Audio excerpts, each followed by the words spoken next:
Oh, fuck. Oh, shit. Let's start this. Waiting on you. Yeah, sorry. Hello. Shut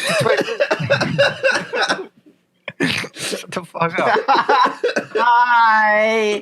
Hi there. It's the 25th episode of the Pills of Autumn podcast. Dev has less than one drink in him, and he's a 6-year-old. Hello. Yeah, I mean, num. My mom made me come over and say hi. It's the 25th episode of the Pillars of Autumn podcast. I'm really happy that you all are able to join us. There's Lucas, Nick, and Ryan, and hi. Not a single ooh-woo. I don't approve of this. Ooh. Thank you.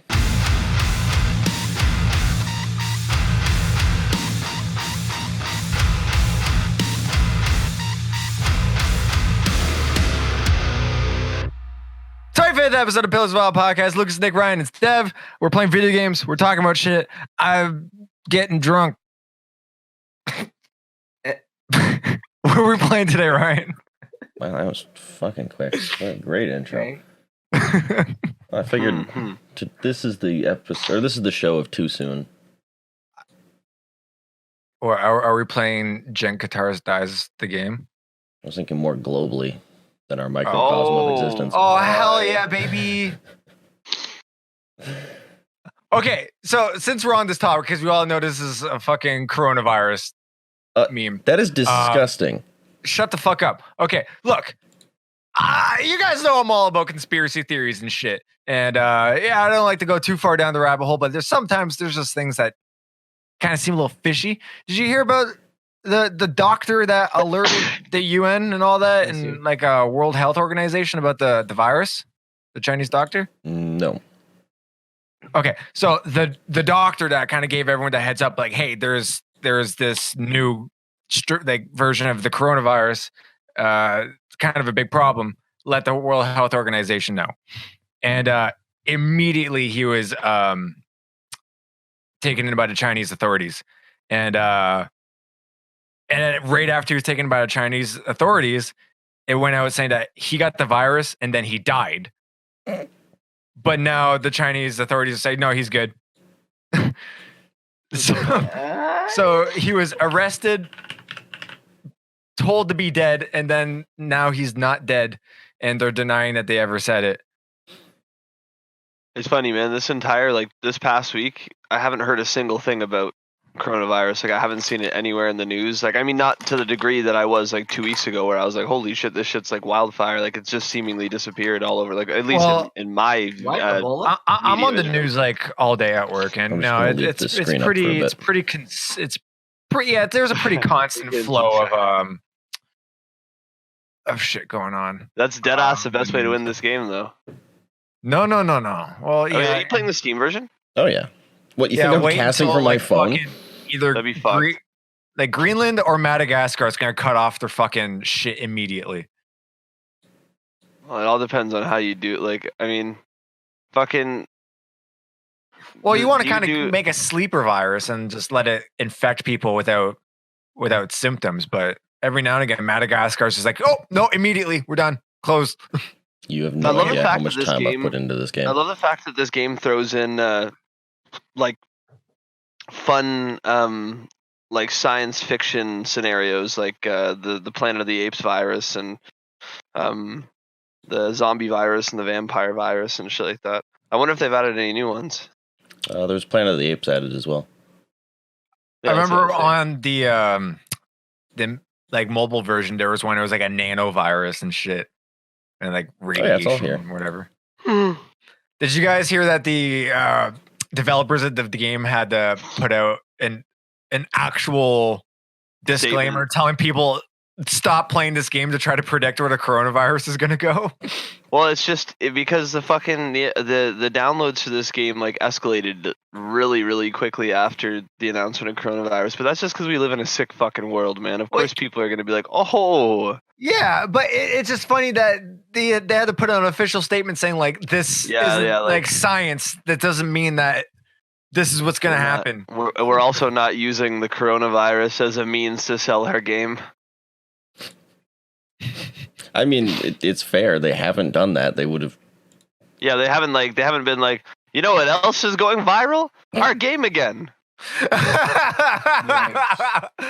like, did you guys hear about the fucking City News reporter that got fired from his job because he fucking posted a picture on Instagram about he was at a barber shop and he's sitting next to a Chinese guy with a mask on, and he says something along the lines of hopefully the haircut is the only thing I got today. While he was smiling next to this Chinese guy, I'm just like, are you Jesus. dude? You're a fucking in the public eye 24/7. Is there something wrong with you? What the fuck? I guess like everything in jest, but Jesus, man, like, especially the time period we live in. I thought it was funny as fuck. If you took the fact that he's a reporter out of this, I would just be like, yeah, it's just another shit post. Yeah, it's just another fucking shit posting joke. Yeah, but you got to be careful when you're in the public eye. Yeah. Damn, bro, look at that shit go. You got responsibilities. You know the infectious rate of Budweiser? Is this a euphemism for Budweiser getting out of the world and creating alcoholics? Sure. You can say it that way if you want. All right, Dev. I also think I misspelled Your patience Budweiser. I mean, if a weed plant goes to college, wouldn't that be a Budweiser? Fuck, when it mutates on its own, man, that's the worst. Oh, God, laugh at my joke, please. No. I laughed. Oh, you. Lucas. We have much to teach you, my friend. Who? Lucas. I never learn. See? There you go. Yeah, because he's like, fuck the man. I don't gotta learn shit. Pretty much. Don't go to school, kids. What does Lucas need to learn? Not to laugh at your shit. Oh. Hey! That's not fair. I think it's fair. I'm a pretty funny guy. Fucking. Again, I still blame your mother for telling you that. Well, fuck, man. Man, I'd love to. I don't have a whole shit ton to talk about today. How's life? Wow. Fucking garbage. Wow. Like trash? My life is as good as the Warcraft 3 Reforged. Oh my god. 0.4%. I'm down with that. I'm a mandatory download for something you didn't buy. And it's not good. Wait, what the fuck? What? It's a mandatory download? Did you guys hear about the whole Warcraft 3? No, yeah, I mean, like, I heard it came out, and like, I'm going to eventually buy it because, I mean, Warcraft 3. I just heard that there was a few things. All I heard was that there was a few things that like they didn't do very well with it. Okay, but, like, so it's still fun. What they did to it was it's essentially it's a mandatory download. I think it's like 30 or 80 gigs, something like that. And Jesus, all it is everything worse. There's worse textures. They got rid of shadows completely. It's like online PvP only. Yeah, they took Warcraft 3 and just did everything backwards. I mean, Blizzard's one of those companies now, man, that's like up there with Valve for me, where like I don't trust them as a developer anymore. You were stoked about Half-Life Alyx. Me? Yeah. I don't own a fucking VR machine. I know, but you were still stoked about the idea. Whoa! I'm just happy that they're fucking making something, like, because they're so full of shit. They're always like, we're not gonna make another game, and then they go ahead and make another game. That's because they never just have give me to Left 4 Dead again. 3. I'll leave those motherfuckers it's like alone. Epic will probably never make a game again because they're publishers now. Oh, it's so whack. And I mean, now Rockstar is going to go downhill with Dan Houser exiting the company. Mm. Oh, really? Oh, dude. I mean, he was like the flagship person in that company. Now that he's gone, it's just his brother. Like, his brother can't write for shit. The dude who wrote all GTA, all Manhunt, fucking Bully, all the Red Dead games, just gone, man. Same with. Oh man, I did not hear about that. Didn't he leave to go to? Fuck, I can't remember the name of it. I think he was just tired of making the same game over and over again. No, some massive exec just left to work on another series, and I can't remember what it is. Big exec. I don't know. I don't really hear about these kind of things. Big sack. Big exec. Big sack. Big sack. I cannot big remember. sack. Is that big sack? cojones. Oh, look at those video game big sacks. All right. Damn, son, the fucking this shit's going viral quick, bro. That's kind of the idea. It's a virus. Oh, look at me. Oh, my bad. Dude, I still can't fucking believe that that Diego Farias passed away today, man. That's rough. What the fuck? Considering he just left Volumes like what, last week? Killed him. That's what makes me think that They killed him. No, I thought maybe it was when Dev said that he thought maybe it was self-harm. I was like, oh fuck, possibly. I don't think necessarily self-harm. I think it like stressed him out to the point where maybe, it wasn't really great. Maybe he went a little extra into the bottle and got in the car, or I'm not saying he hung himself kind of thing, but I mean like, well, yeah, because I mean like any sort of big stress moment into like, isn't a majority of Volumes music all about like dealing with addiction and dealing with like I'm almost 100% sure that like on their latest album they had a song about heroin. Maybe I never really Feels paid too good. much I think attention to that song was about heroin use. So who knows, man? Like, you know, maybe people get recaptured by their demons. Especially when like a project that like you and your brother were a part of for so many years and practically built, like you were, I don't know, like obviously we don't know the politics behind it, but they seemed like they were forcibly removed, both of them. Ryan, or at least one, and the other one followed. Not to cut you off, Ryan has infected the entire world except Greenland. Yeah. Without killing a soul. Without killing a single person. Is it fucking, can you get it, is it infected yet? Not Greenland. I don't even think Greenland is infected yet. You gotta get that cocksucker. Then you gotta mutate quick. The port's still open though, so he's gotta get some of that cold resistance. Cold resistance. It's all the way up. Environmental hardening is all the way there. Let's just give it some fucking genetic hardening again. Nope. Anyway, sorry, not to cut off a serious talk, but yeah, given how sudden and how quick all these events have happened, it leads me to think that it wasn't natural. You know what I mean? Yeah, boy. All right, he's got Greenland. Good job, Ryan. I've played a lot of. I mean, it sucks. And let's say it was not a natural cause. Yeah, it's just really, I don't know, man. It reminds me of After the Burial a little bit. Just like disappearing. Just like the stress of the industry meeting things like mental health and all that, and just how they don't really work together all that well. And so you got something like losing your band, or or kind of like all After the Burial kind of thing. Like everyone in the industry is out to get you in some sort of way. It's tough. It's really tough.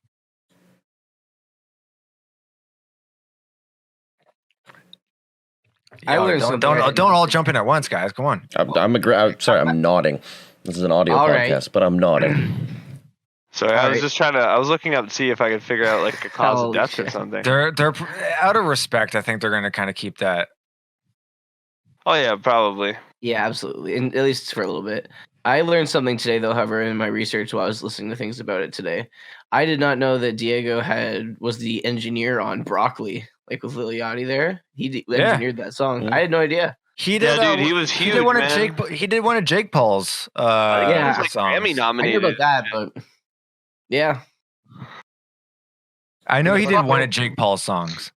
That's like true, whenever anybody tells me that Ryan, click the plane and you can. Whenever anybody tells me that Tillian from Dance Gavin Dance is a fucking award-winning producer, like in like Hollywood for pop stars and shit, I'm like, what the fuck? Why do these guys join like post-hardcore or like metalcore bands like in their spare time? They're already making. I guess they're already making so much money. They're just like, fuck it, I just want to play in something that's like funky. That's weird. That's rad.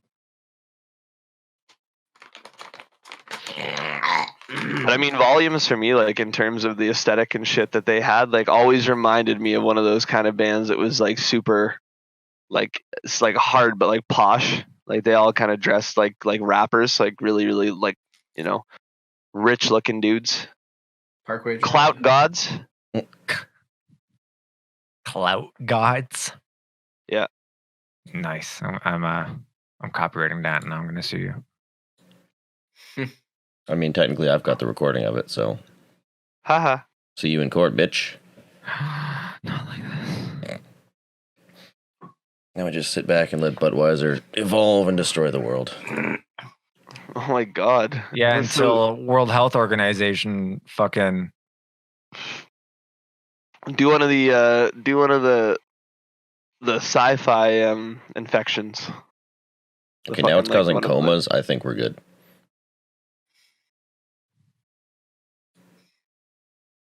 Imagine witnessing global collapse, though, man. It'd be crazy.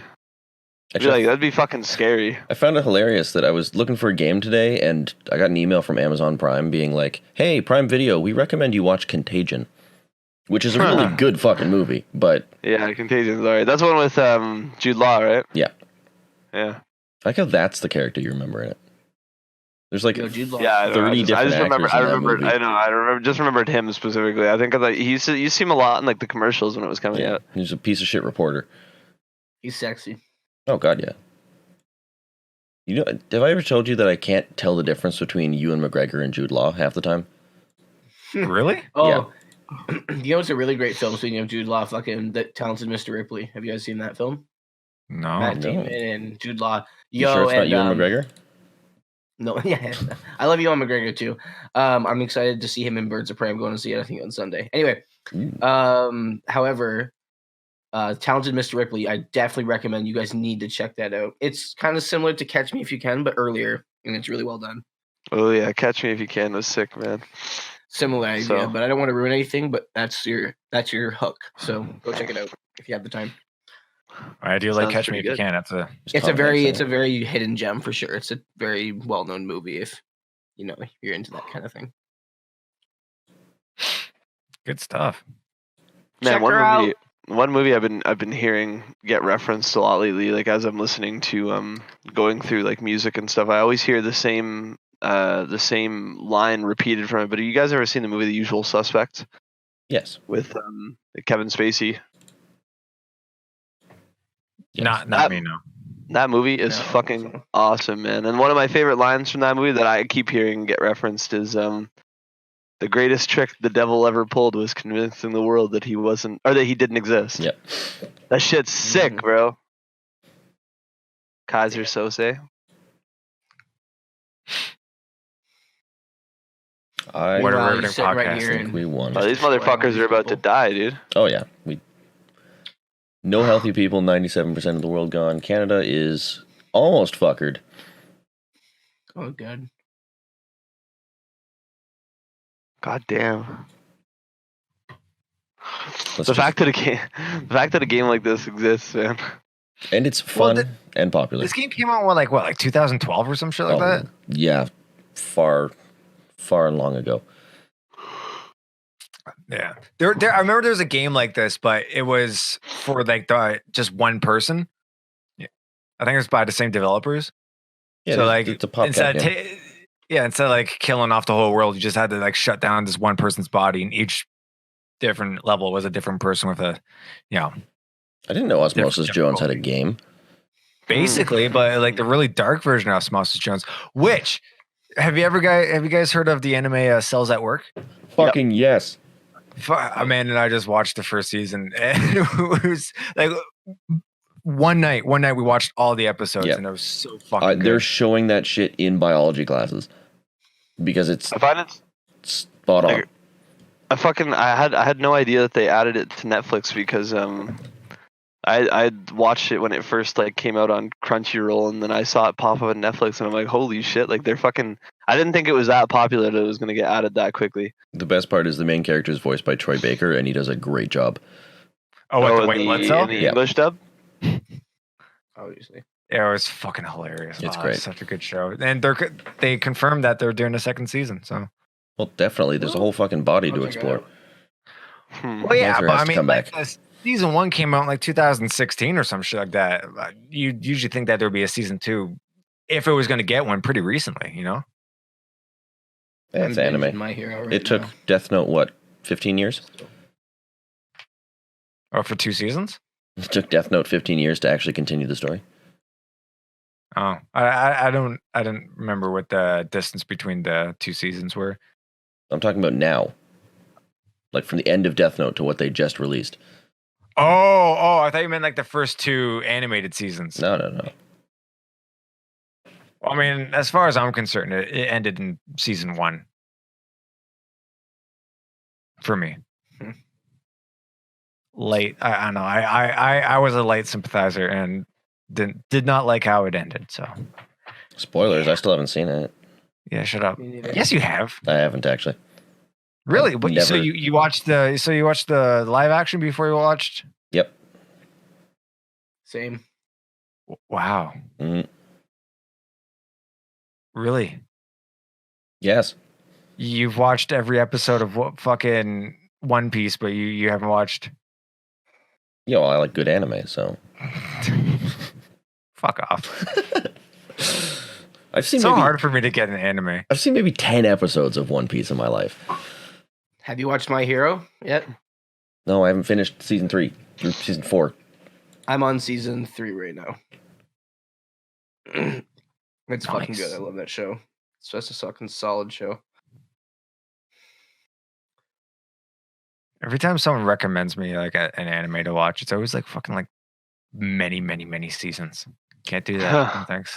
Right? Yeah, that's why I started watching Hero, because it's earlier in still. Because I was going to start watching Naruto because I never actually watched it. And it was like I got decently in and I gave up.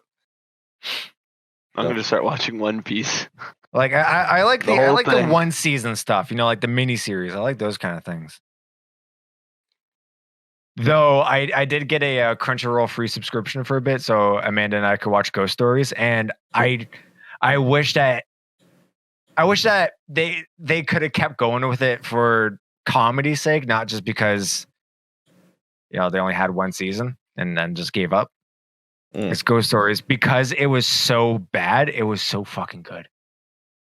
It makes me think of what the Japanese version was like, because obviously in the Japanese version it was taken seriously, and then when they gave it to the US version, like they're like, fuck it, just improv, do whatever you want. Monkey fuck. Nice. Fucking if you guys haven't seen Ghost Stories, I highly suggest watching it. I will also check that out, because I just got my Crunchyroll subscription. Okay, yeah, so you're definitely gonna have a good time. Because the whole backstory behind it is great, because the Japanese studio that made it, it bombed completely. Like, it was just not a popular anime. So when it came over to the States, the studio sold it off to an American studio and had like basically 3 requests: was keep the characters' names the same, keep how the ghosts work, and do whatever's in your power to make this a hit. And so it just kind of became this huge like satire, racist, sexist, homophobic comedy that was just completely improv and broke the fourth wall constantly. It was just some of the best shows, though. Was it, reading into it, apparently the actors all improved on the speed of like the first person that got into the studio that day, whatever they were rolling with, that's how they did it. And it's so fucking golden. That's basically what made Sunny in Philadelphia the show that it is. Just a bunch of people just all improving, just doing what the fuck they want. As long as the script gets from start to finish, it's a good fucking episode. It's free reign. Yeah, that was the deal. Yeah, get the script from begin to end. Do what you want in the middle. Yeah, so that's basically what Ghost Stories is, and holy fuck, it's good. Yeah, the English dub of Ghost Stories is ridiculous. Yeah, which one should I watch? The English dub, because the Japanese Japanese version is serious. The English dub. Didn't we talk about this last week? Maybe. I mean, it's always a conversation about how the English dub can and is sometimes better than the sub. What about My Hero? Because I started watching an English dub. I only watched it in Japanese. I don't know what it is in English. Also, because I didn't realize Crunchyroll lets you set it to English. I just figured it was full weeb, and I had to. And once you watch it one way, you never watch it the other way. Yeah, basically. So I watched the first 3 seasons in Japanese. Ryan's got a Crunchyroll subscription. Alyssa's got a Crunchyroll subscription. I am a parasite on that account. You're just a parasite in general. Actually, my parents are parasites. And that is legitimately their Netflix name because they steal my account. I have 3 Netflix profiles. Mine, my girlfriend, and parasites from my parents. What about mine? You have your own. Oh, yeah. I appreciate it. Man, it's been an uneventful week. It's been a massively eventful week. We're just fucking burnt out from hearing about it. Between the impeachment, the fucking State of the Union, coronavirus, and then impeachment. Little baby Pelosi ripping up a speech. It's fucking. I'm sick of it. Well, did you see the whole fucking? Oh fuck! How am I blanking on his name? Shit. I did this earlier. Don't worry about it. It's a Thursday. I can't. I fucking. You guys talk about something until I fucking. Just shut up, man. The rest of this podcast will be like 45 minutes of silence. It's a podcast. My job's not to shut up. Actually, your job's to make thumbnails. Now it is. Lucas and Nick will carry this now. Okay, you guys carry it. I edit it. You do thumbnails. Lucas and Nick, you carry the conversation. Mitt Romney. All right. How Mitt is he's a Republican, but even he voted against Trump because he's like, hey, I'm not a fucking loser who's just gonna vote to acquit a guy just because you like him, right? You could like the guy and he could still be wrong, right? But now the whole Republican Party is just completely turning on him now and like trying to remove him and shit like that. Like, fuck, man, you're all just a bunch of fucking babies. Yeah, but you do know that Mitt has hated Trump from day one. That's fine. Like, it's not. Like, there, a lot of Republicans are. Like I was telling you in the chat, like there's so many Republicans that are like, yeah, wait, he did was wrong and shameful and unpatriotic, but no, it's like you're only saying that because you're fucking jerking him off. You're a Republican. He's like, oh, I gotta vote Republican because I'm a Republican. Like it's okay to admit if you were in the wrong. Just do the right thing, not just fucking being a goddamn puppet. And they're all just a bunch of fucking babies, man. Yeah, that's exactly how it is. It's fucking temper tantrums, side picking, and babyism. That's how it's always been. And again, it's not getting worse. We're just seeing it more. We need a revolution. Okay. The people. France is doing it. France has been doing it for like 2 years. Yeah, and what's come of it? I mean, the government's caving quite a bit. No, it's not. Macron doesn't give a fuck. That yellow vest protest is fucking dead. It was dead after the 3rd week, and now it's people who don't actually have a reason to be there anymore still going because they think there's a purpose. Yeah, well, there's always a purpose. There's always a purpose to at least demonstrate something. No, that's not true. To simply demonstrate for the sake of demonstrating fucking kills anything. It's how infighting starts. It's how you start a movement and it's like, okay, cool, this is a really good idea. We should focus on this. And then someone comes in from left field going, yes, I agree with this, but also let's throw this in there. And then you've got a movement with 30 different signs. No. Then when that starts happening, it's not because you're standing up for a movement for the movement. It's because you want to fucking move your own agenda, right? The moment that's all it ever is. No. A movement is moving an agenda. Yes, but as a collective, not as an individual, right? It's like coming in, let's say a band, right? You got a band who has a clear and cut direction that they're going. You join the band, you go, maybe we do the whole deathcore thing, but also like, hey guys, I know bring in my interests, kind of thing, right? Also, joking. You just repeated what I said, you son of a bitch. Well, yeah, because I just joined the band, and then I would say, God damn, I'm a space cadet.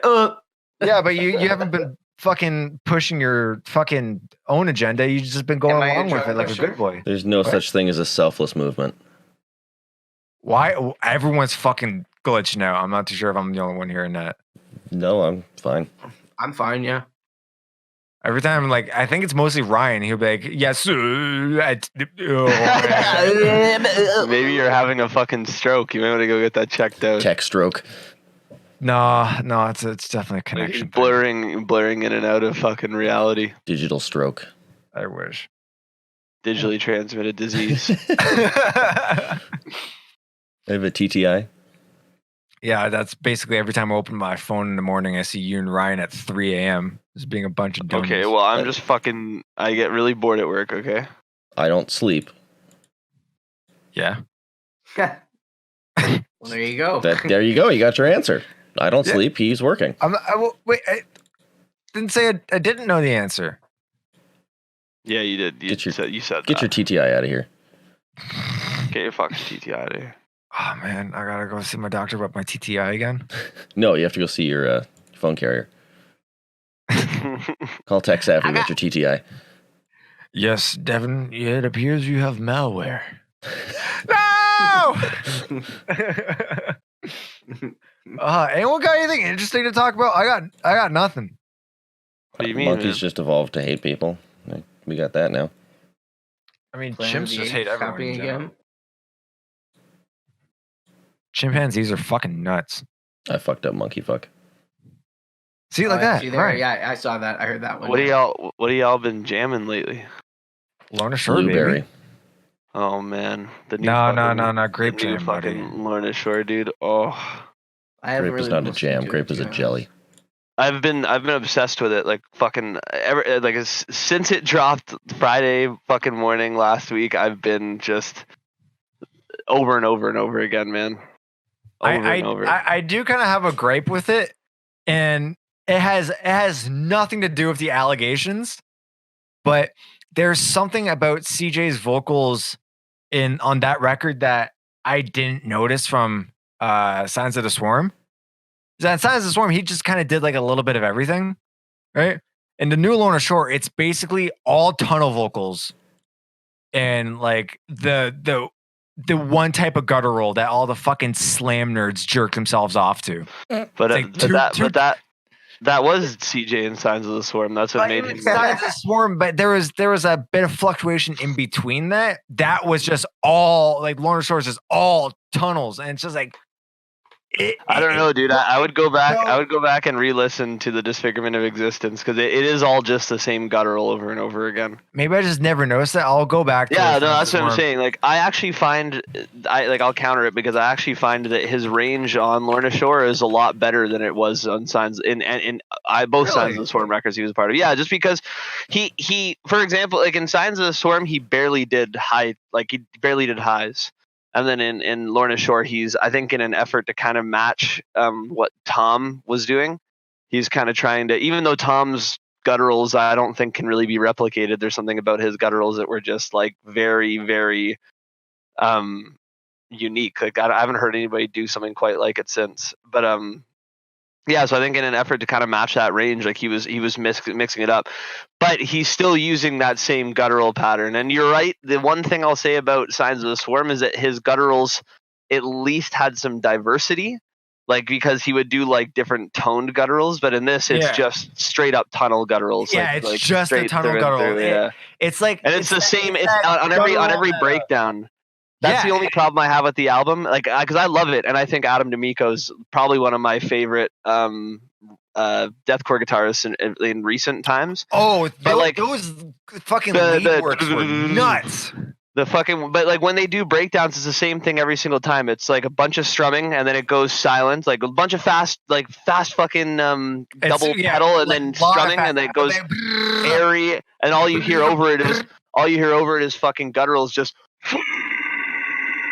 Like over top of it, the entire fucking thing for 30 seconds. It's that same guttural that, like, you know, when Ben Deere started kind of getting out there and people started noticing him, that it's that same guttural that then every fucking deathcore vocalist got on top of and then just started overusing the fuck out of that same guttural. And then, you know, when Dickie Allen started getting more out there as well, everyone's like doing these exact same like high tunnels. So that's all I hear anymore. And so that's the one thing I'm like a little upset about with the Lorna Shore record is that I don't want to be that guy, but it has that one element that I hear from every band. Yeah, but that's how progression goes in music. No, exactly. Someone I was about to creates something, and then the next people take it on, and then it gets popular, and they do it, and then someone else comes out with something new, and then something new. It's just at that point where it's kind of become a little overbearing for me. It's kind of like it reminds me of the Wilhelm scream. Like when you hear it, you're kind of taken out of it a little bit. You're like, oh, like I'm disconnected from the music a little bit because I've noticed something outside of the music itself. But you also have a major disability here. You're on the inside. If you're just a music fan, it's not a problem because you're hearing more of what you like. Yeah, and that's exactly it. It's like, let's say you worked on movies and you go to the movie theaters, the magic is gone. So that's kind of and I understand that on my end. It's just from, I don't know. It's one of those things where, like, take what's popular and put your own little seasoning on it. What I don't see from a lot of bands is that they don't add their own little seasoning. They just do the thing, right? There's nothing wrong with, and because that's what Ryan was saying, is that there's nothing wrong with taking what's there and what's popular, because that's what progression is. That's how metal started. It started from fucking like blues and rock and stuff, and then this. Not to go into the history of music, but you have to add that your own little something, and I don't see that own little something from a lot of these vocalists. I just see a lot of, oh, I want to sound like Ben Deer. Oh, I just want to sound like Phil Bozeman, and then they just sound like Phil Bozeman, or they just sound like Ben Deer, and it just kind of becomes an overused, but I feel like that's saturated sound. I feel like that's every generation of vocalists. Like if you think about it. Like in 2014, when Luke Griffin started to blow up and fucking Pig Squeals were making a massive comeback. Nobody was doing Pig Squeals, and then Acrania came out of nowhere, and then every band that followed was doing Pig Squeals, just like you said. Like then Dickie Allen with the Tunnel Scream, then CJ with those like filthy gutturals, and I think like it's even prevalent. Like I find like if any of you guys have listened to the new To the Grave record, like.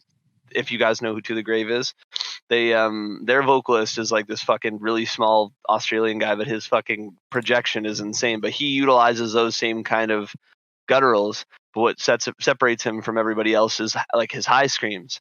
And that's the thing. Like when we first started doing vocals and stuff like that, and Pig Squeals were really, really big again, and we put that on our debut EP.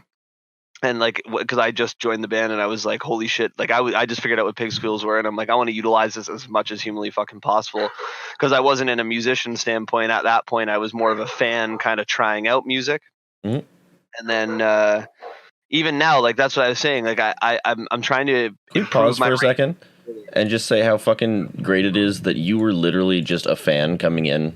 Like, you didn't have a history. You weren't in bands before. You weren't fucking, like, working for years and years on this. You literally were just like, I fucking like this sound. I like this band. I'm going to try out. And now you're a 10,000 shared meme face. Yeah, it's pretty insane to think that, like, my only purpose for really, like, giving music... I mean, like, it's funny, too, because if you watch, like, how I've progressed over the years, I've wanted to learn a lot about... more so, like, not just be like, a fucking one trick pony and stay within like a certain realm, like continue to be a fan and follow what's fad and all that kind of stuff, but I want to learn everything that there is to learn, even if it's outside of what I'm doing. Like if it's not vocals, and I love looking at anything to do with bass guitars. Like I think the bass is a really underrated instrument. Yeah, baby. Even like when Dev talks about gear, or like when Joe like brings out new pieces of his drum kit or something like that, I'm always asking questions because I'm really curious. And like, even though I don't think I'll ever play one of those instruments, I guess never say never, but just in case I never do, I always like to educate myself. And that's why I said, like, coming into when we start recording our next effort, whenever that is, I want to utilize like things that are popular, yes, but I mean, on our last two records, I always wanted to be more of like an old school guy and utilize the old school sound, which I'm starting to see in more of like a marketing aspect. That's not necessarily what's popular or what's going to get you, listened to nowadays, because it's just more about like which vocalist sounds filthiest. Doesn't matter if they all sound the same. because like fucking someone will like release a song. I find it so funny. Someone will release a song and it'll have like the same vocals that I would have heard on a very famous band who released an album like a week before or the week before that. And I'm just like, and then everyone's like, oh man, this just topped, like, oh my God, like it just set on a whole new level, man. Like the bar has been raised. And I'm just like, what do you mean, dude? The bar has been stagnant for like a few months. No one's done anything new.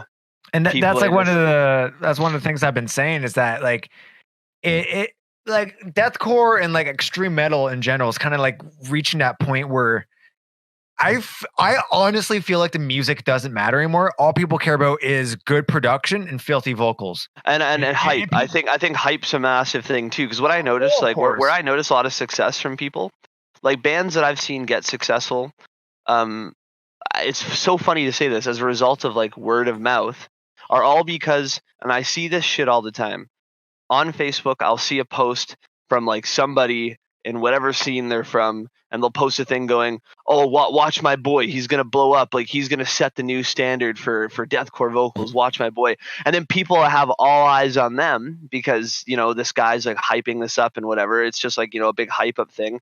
And then it comes out and then everyone's like, oh my God, oh, it's so fucking good.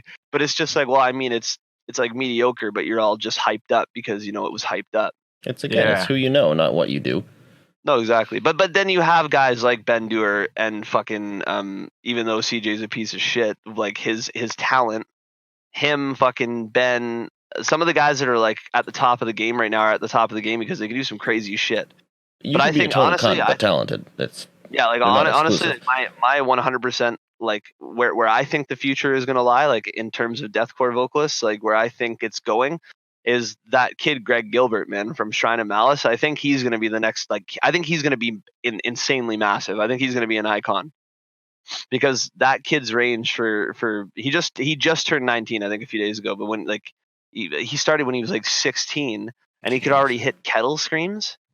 And I was like, what? Yeah. And then he has like, he doesn't really utilize gutturals. He uses like, for his low tone, he's doing like false chord, but sort of like Cannibal Corpse style, but manipulating it. He sounds a lot like Ben, like in terms of how Ben Dewar does his low tone vocals, not so much his gutturals, but just his low tone growls. And it sounds very and same with Alex Terrible from Slaughter to Prevail. How he's not utilizing his tongue. He just has a very dominant, powerful low tone, like growling rumble. It's all like the diaphragm and like the chest. Oh, it's fucking nuts. I think, and that's why I love Alex Terrible. I know a lot of people always say that he's like a one-trick pony and like he'll always sound the same. I'm like, yeah, sure, but that guy. If you watch live videos of him, man, when a breakdown is about to hit and he does a pre-breakdown line and all the instruments stop and he doesn't put the mic up to his face at all and he just yells out, it sounds like you're right next to him. He's so fucking naturally loud. Oh, crazy, dude. No, like I don't know how people can shit on that guy. With like same thing with like Tyler Shelton. Like I'm not huge on his vocal style. Like a lot of people love it. I'm not a huge fan of it. It's not for me. I love it. Yeah, he's another guy with but his raw power. Yeah, that dude doesn't even need a microphone to like cut through the music on stage. Like he could go micless if he wanted it. Like he's so fucking loud. Yeah, he's fucking sick too, man. And I just I was thinking about it too, that when you just said like he's another guy that has an extremely unique style. Like there's no one else who does. I don't think another person could do Tyler Shelton. That's I remember I still remember 2014, man, when the hate campaign came out. Oh. And I fucking I had like my old shitty classic iPod and I just like bought it and loaded it up onto it, and I was at work. It was like 6 a.m. and I'm sweeping the parking lot at Costco in Brampton and fucking I'm just listening to the first song off of it and I'm just like, what the fuck, dude? I want to beat this shit out of somebody. There's nobody around to beat the shit out of right now. You're the worst ambassador angry, for our genre. Ass beating music. Listen, dude, you know what? I've realized if you can't beat them, join them. You can't beat them. No matter what you listen to, you can't beat them. I remember like being at the Summer Slaughter date in Toronto this past July and seeing Brand of Sacrifice perform for the first time, and you know all the local pride was out. Like, you know, everyone was fucking everyone went harder for Brand than they did for any other band, but it was just slam hammers all over the place, buddy. Holy fuck! I was in the pit for just one song because honestly, I was really afraid for my physical health. Yeah, it's me. These motherfuckers were going to kill, dude. No, like I mean, like worse than normal though. Like every once in a while, like I'll know what bands I'm getting into and like what shows I'm going to and what the crowd demographic is going to be like, whatever. But like, fucking when Brand comes out, that's why I'm semi glad that I wasn't at the Shadow of Intent show last week because Signs of the Swarm, Brand of Sacrifice, In Fury, I don't know like whether or not like they're more like mellow death. I don't think they would have been very fucking crowd killy or whatever. But then like Shadow of Intent to follow it up as well. Like some of their songs can get pretty fucking slamtastic. People came out on stretchers from that show. I can only assume. Dude, it must have been fucking crazy. Well, I mean, I've seen bad pits at Primus. People go fucking nuts for anything. It doesn't really matter the genre. Yeah, but someone could walk past you at a brisk pace and you get just as spooked. So I don't really trust your word. Yeah, I'm terrified of the world. I remember seeing... I sit here and play Parasite Simulator. I remember going to go see Between the Buried and Me and not thinking that there was going to be, like much to worry about. So I'm just like, oh, it's more like, they're playing a little bit more of their newer shit. So it'll be, I guess, a bit more progressive, less technical death metal. And then I think they busted out like a song or two from like the Silent Circus or something. And motherfuckers were throwing fists. And I was like, bro, what the fuck? The room changed from like Kumbaya, my lord, to fucking people throwing fists and shit. Cursing their mothers. Why don't we have any deaths? Mordecai. I mean, we've had what 2 or 3 fist fights? Yeah, no, I want a death. We've had what 1 broken nose, 1 split forehead. I want a death. I want one person to die to our music. I don't want to get fucking Randy fucking Blythton. I didn't say I want to kill somebody to our music. I want someone to die to our music. Yeah, but then you got to do the whole issuing apology bullshit, and I don't have to deal with that. I'm going to have to issue an apology for this statement anyway. Fuck it, I'm doubling down. I want someone to die at one of our shows. Figuratively. Literally. Figuratively. What if one day legally he means like, figuratively. What if someone brings out their grandmother one day and we play a break? Dev's attitude. I've done it. What if you break out a fucking like someone brings out their grandmother, and then we play a breakdown, and you just hear. Old bitch had it coming. Old bitch had it coming. Actually, I was gonna go the other way. Old bitch, no, that's terrible. I want some fucking like 22-year-old dude. She's had her time. No, fuck it. I want some young 22-year-old dude who thinks he's hotter than he is, just fucking in that pit, ready to go, and just gets fucking nose into the brain. And he's out. Him too. If he's a dick, then take him. Yeah. I want the grandma to bust his nose in with her purse, and then like she's so shocked that she just killed the guy that then she has a heart attack, and best of both worlds, both of them get taken down. Oh, she's gonna beat your ass, eh? Well, no, maybe. Depending how I'm feeling. One of the shows that we played, I think it was a Hard Luck. I got punched in the head because the pit got so fucking wild. Yeah, this is why I usually finish the show and then go sit in a corner somewhere. I feel you. I was on stage. We were playing. Oh, that's even worse. That's why I just don't move. Yeah. My biggest fear of getting injured at a show is either Nick bumping into me or your guitar headstock. I'm super cautious where my headstock is. Don't worry about me. I've taken fucking Ryan's headstock to my fucking head. Yeah, Ryan, watch where yours is. Boom. No, I walked into him. You did actually. I lose my fucking balance whenever I'm on stage, man. Like I always have one point in the show where it feels like my fucking lungs are gonna collapse, and I like start to kind of wobble a little bit. Holy shit! You're not sipping enough air. You got sip. No, honestly, I think like the past 2 years of shows, the reason why it was so hard on me, like respiratory wise, was because I was so heavy. So like I like and then the sheer amount of like vocal force that I was trying to push out at the same time and not having done any cardio. Look out for this guy. So I weigh. Amount of my vocal force was like. I'm hoping.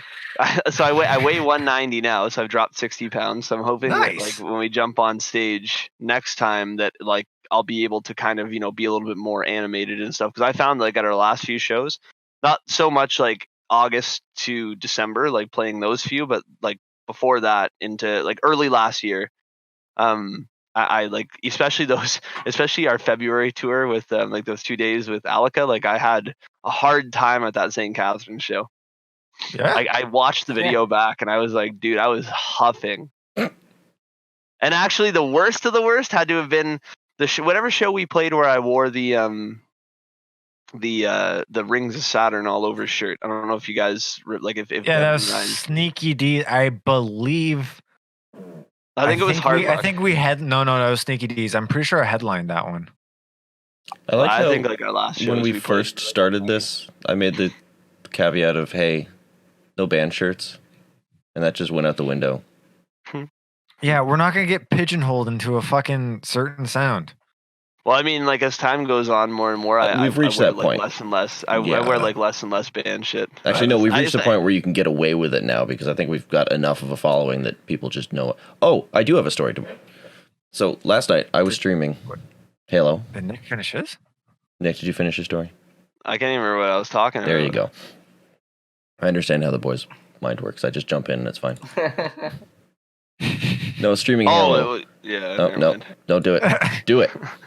That's good.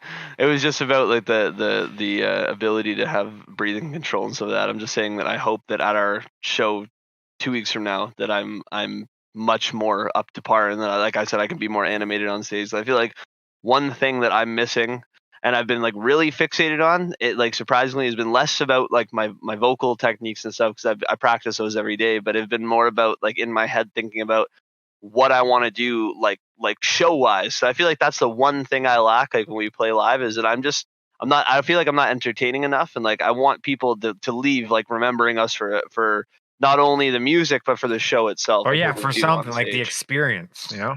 Yeah, so I think as time goes on I want to get a little bit more confident with doing like, you know, I'm thinking about like how I most of the time like I'll be listening at work to like the outro, like our postlude. Yep. And I'm thinking about like what I'm gonna do like when like that especially that part where it's the lead in like breakdown where it's a do-doon do-doon doon doon doon doon doon and then it's just like the keys in the background. That shit, I'm always like, okay, like how are we gonna get people like hyped up for that last breakdown? Like how the fuck? Because it's just such a fucking epic moment, man. Listening to it, it just gives me like goosebumps. So I'm always thinking about like what we're gonna do on stage to get like a rise out of people, because I think that's what like gets me going most of the time at shows. Dev was saying, or sorry, like we were just talking about how Ryan was saying that he wants someone to die at one of our shows. Yep. And I'm just thinking about like I feel like a reason why a lot of people don't really get into it is because they match your energy. So like I want to give them like, you know, I'm hype about the music. I want them to be hype about the music, and I think that'll transfer over pretty well. For the record, I've never left a show without someone complimenting you over everything else. Because he's a vocalist. Yeah, I know. I wish motherfuckers would leave me be, bro. I need to help people load off. No, you don't. Don't lie to us like that. Remember when you and I were we played at the Hard Luck. You and I were talking, and this guy comes over. He's like, "Can I get a picture with you?" And then kind of like shoves me out of the way to just get a picture with you. I was like, "Oh," I'm like. Man, like yeah, this is my fucking band. Fuck you. I just walked away. It's my personal go-to experience, something like that for myself now. I had that moment because like Nick and I were side by side. We're talking to each other. And he's like, "Hey, can I get a picture?" I thought it was gonna be like you guys. So I was like, "Oh fuck yeah!" And he just kind of like pushed. I don't even care if it happens to me. I just want it to happen again. No, this is Nick's band. Keep watching. I think we're gonna have another one of those moments where like when we played exactly like when we played the Velvet and we had Jordan come up to us for the first time there and ask us for like a group picture. Like I want that to happen again, because that was like extremely humbling. That was really cool, because I was like, I never thought that a fan or a friend would ever ask for like a group, like a band photo, like the whole thing with the band and shit, and then post it on their social media and stuff. That was really cool. Because you always see like all these people that get like hyped up about meeting like to you as like a musician you may know personally, and you'll see like a person post about them. Like a few days ago I was looking at, who was it, somebody one band was on tour, and I know one of the guys from it, and there was another friend I had on Facebook that posted a picture with him and saying how excited he was to meet him, and I was like, damn, bro, that's crazy. I know that motherfucker IRL. Who to what now? Yeah, I want to be included. No, you know now that this is Nick's band, and you're just a member of it. No. The second you decided just guitar, no vocals, this is Nick's band. Every band is owned by the front man. It doesn't matter who started it, who's in it. Yeah, Dev's gonna kick me out, and he's gonna play guitar and do growls. Yeah. All right, Nick, you heard the guy. You're the band. Write the next album. No. It doesn't matter contribution. It'll be acapella. In the eyes of the fans, Lorna Shore was CJ. In the eyes of the fans, POA is Nick. But it's funny. There's certain bands where I don't find that to be a thing. Like I'm hoping that we get to that point where, because I've always hated that whole. Unless you like establish yourself as a guitar band, like Rings of Saturn is a guitar band. You don't listen to you're essentially Rings of Saturn for fucking what's his face. I do. Ian Bearer, he's amazing. Ian Bearer was like Nick's his that was like Nick's first like guy. Like that was his inspiration. I feel you. Ian was like my idol for a while. I learned by listening to Alex Hoffman from Fallujah. Like I would listen to him I'd listen to Sapphire religiously. Like back when The Flesh Prevails came out, I was obsessed with it. And then I remember finding Rings of Saturn and thinking it was a funny, like funky band because of the guitar work. And then as time went on, I was like, this vocalist is fucking insane. I haven't heard anything like this in forever. And our vocal bringing upcoming is too close. It's creeping me out. Yeah, I need to stop.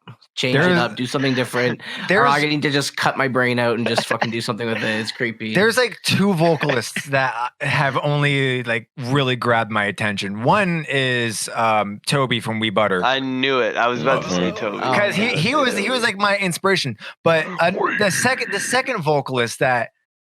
Not like an inspiration, but every time I hear him, I'm blown away. Is Storm Strope from Last 10 Seconds of Life. Dude, Skeletons. The beginning of Skeletons always fucking punches me in the face. Like all of us. What's the album? Soulless Hymns. That whole album. Soulless Hymns was like Soulless Hymns was like where it started to kind of like fall off a little bit for me. I don't know. I think that's where I got on. I really didn't like the violent sound, like when Robert joined the band and like Storm was out. But then if any of you guys have had a chance to listen to Machina Non Grata, that like the new one that they released, it's fucking crazy, man. There's a song called Sweet Chin Music. Well, that's ever fucking since angry Storm song. left, I stopped listening. Like I haven't been into it. It's alright. I mean, Storm was like, I think like what would have been like the original kind of guttural vocalist. Like he was fucking insane when it came to how low his tone was for like 2010 leading upward. It was fucking how low, but also just how well his like. There's a lot of vocals where the tones are separated. You got your low guttural, you got your mid, you got your high. But Storm is one of those vocalists, kind of like the vocalist of Ovid's Withering and I Valiance. Like they can slowly shift from low to mid and mid to high, and it's like one fluid motion instead of just like three different blocks. I think that's one of the coolest things about Storm is that he can go from like whispering to guttural screaming to high screams all in one movement, and that takes a lot of skill to shift vocal gears like that. Every time I hear that, I'm blown away. And is Storm in a band? Like, no, I haven't heard anything from him since like 2015. I think he left Last 10 because he was retiring from doing that kind of music. Like he was retiring from doing like deathcore and our music in general. I think that's wild. Like someone with so much skill, you think that he would love to still be in it, but hey, I mean, I guess it's not for everyone, right?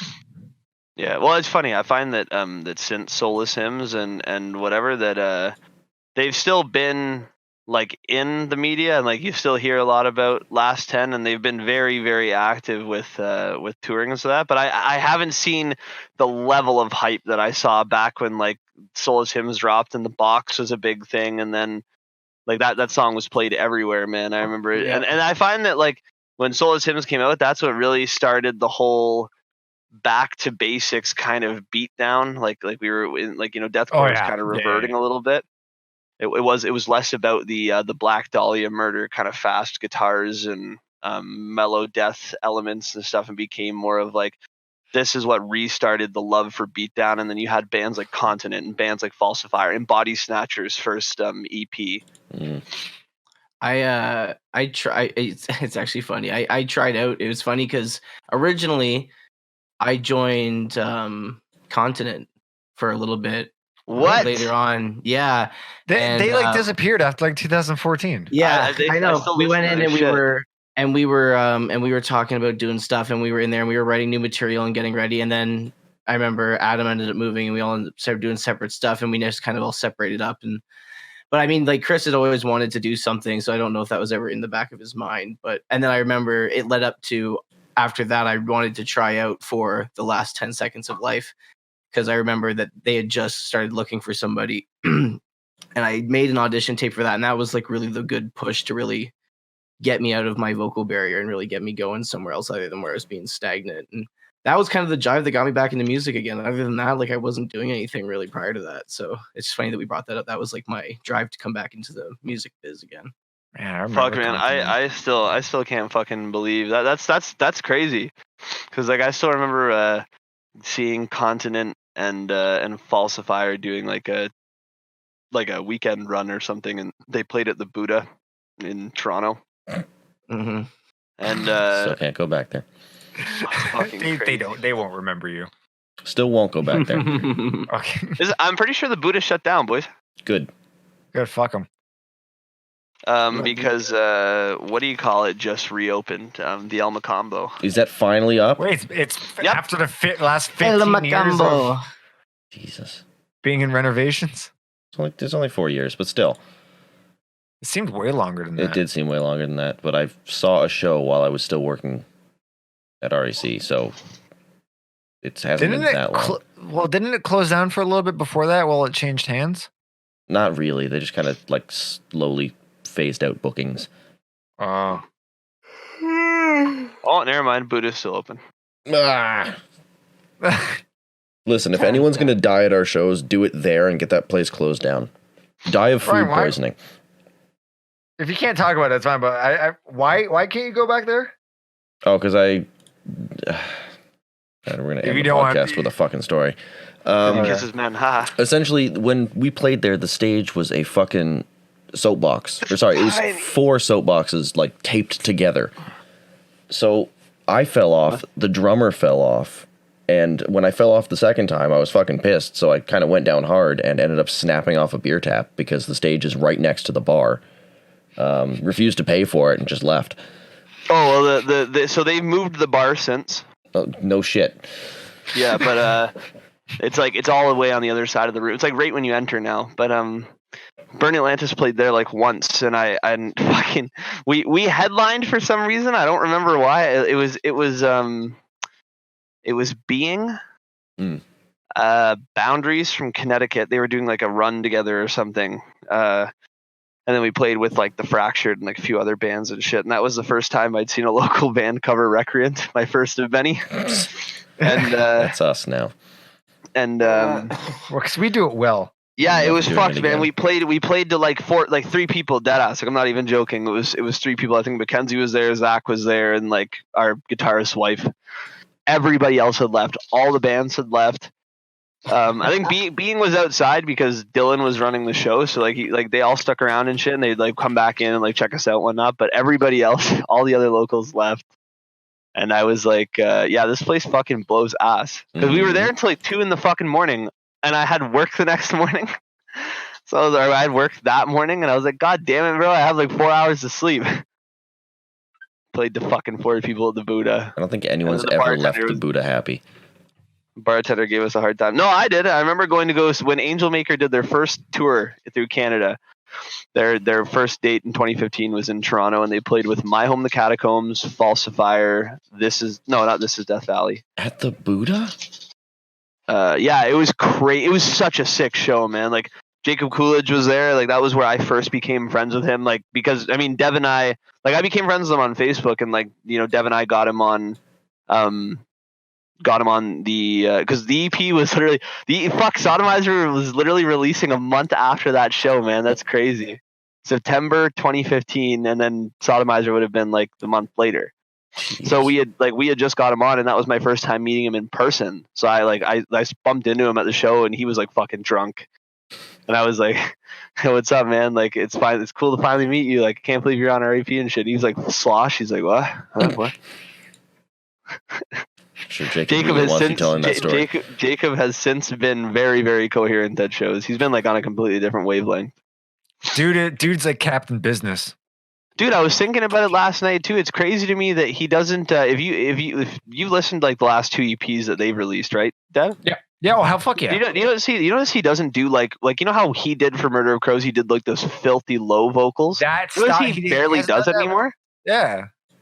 It's all like I'm not mad at it. It's still great. I said to him at the last show that because he was working an A minor event because he works with A minor now.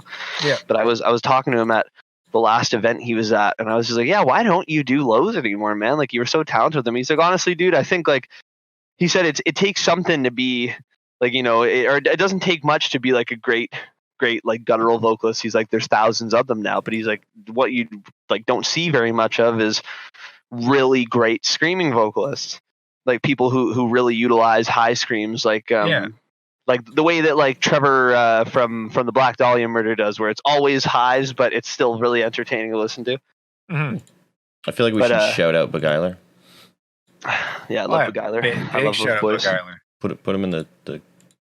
Oh, you know what releases tonight at 12 too, man? Fucking speaking of friends in the scene, Evan and Carl's fucking new technical deathcore band's EP drops tonight.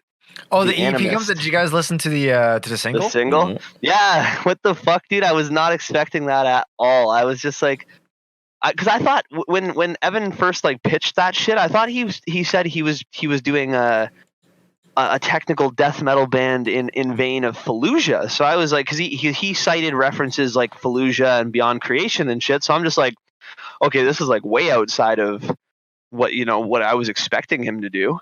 Mm-hmm. But fuck, it was so good. Fucking made my pee-pee hard. Yeah, well, we all got to get together and make big deathcore money moves. Yeah, fuck metalcore money, bro. That's overrated. Deathcore dollars, baby. But metalcore money moves are shit, bro. We're at the hour. I'm tired. We're at the hour and 15. I gotta go to work. Haha. I gotta order a pizza. Episode what kind of pizza? 20. Shut up. 25 of the Pills of Autumn podcast. Captain Slur, how many drinks have you had during this episode? How many peepees has he sucked? 16. Okay, Pills of Autumn podcast, episode 25. Check us out on Facebook at Pills of Autumn Official, Instagram, Pills of Autumn Official, on not SoundCloud. I feel like you should have this written down because I don't think you've ever gotten through it. Whatever's the listening service, streaming of music that you enjoy, we're on it.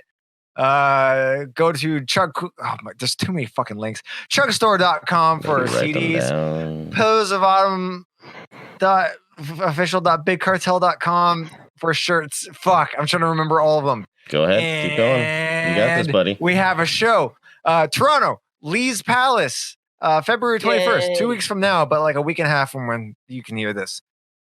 So bring your mom and dad. Definitely bring your mom. Dev's bringing his mom. Bring my mom. Hello. What? Fancy meeting you here. Use that. That's my last name. You're not allowed to use that. Bye. Now that I am around, you guys can no longer use the word fancy in any kind of luring vocabulary. What if I want to give Dev's mom the fancy cum? No. Bye. I can bottle it up for you prior, but bye. No.